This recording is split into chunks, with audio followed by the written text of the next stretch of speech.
Vaje za utrjevanje števil nad 10. Takole, otroci, v temle posnetku si bomo na kratko pogledali še nekaj kratkih vaj, s katerimi lahko utrjujemo števila do 15 oziroma kasneje tudi število do 20. Ja? Torej, zaenkrat potrebujemo 15 predmetov, manjših predmetkov. Jaz sem vzela kocke, ki jih spravimo v vrečo. Ja? Če se spomniš, smo podobno aktivnost že delali. Vendar smo imeli prej samo do 10 kock, ja, torej zdaj jih imamo pa 15 kock. Ja, torej iz vrečke lahko potegnemo ustrezno število kock, ja, ki jih bomo sedaj prešteli. Za lažjo in boljšo ponazoritev jih bomo prešteli s pomočjo dvajsetička. Torej, vsako kocko damo v en prostor v desetiček.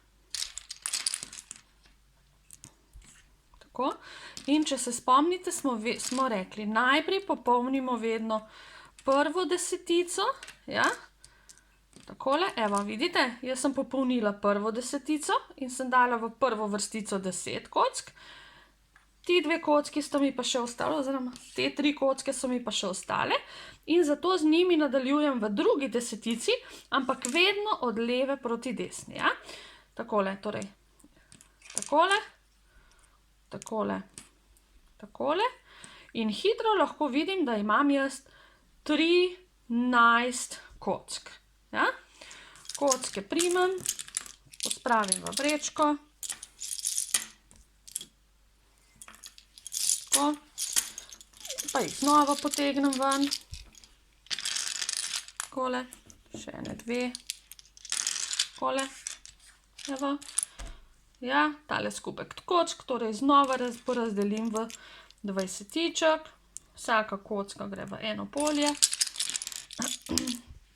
Lahko poleg štejem, nič ni narobe. 1, 2, 3, 4, 5, 6, 7, 8, 9, 10, 11, 12, 13, 14, ja, lahko še tule med kartončki s števili poiščem število 14 in ga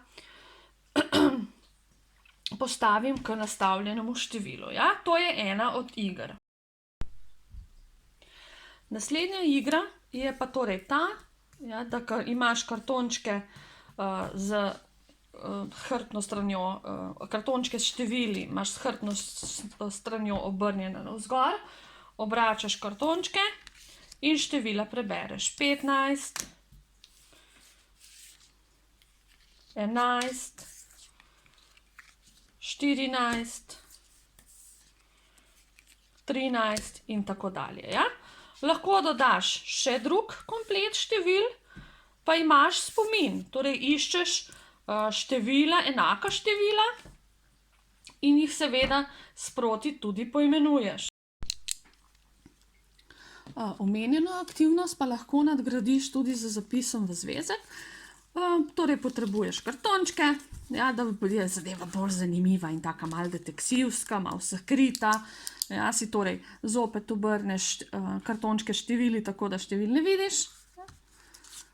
Obrneš število, ga prebereš, rečeš, to je število 13 in potem v zvezek računko lepo zapišeš recimo število 13.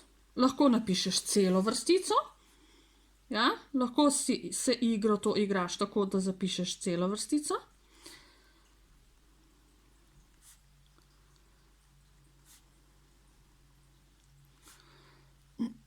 Pazi torej, ne, da je celo število v enem kvadratku.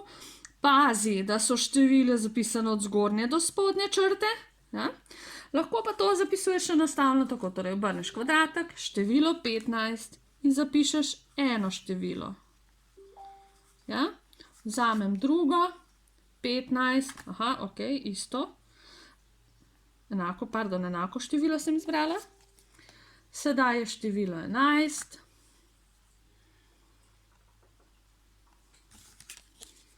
13.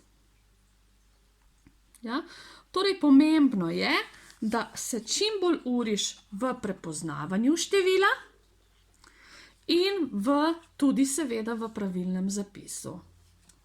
Ja, okej.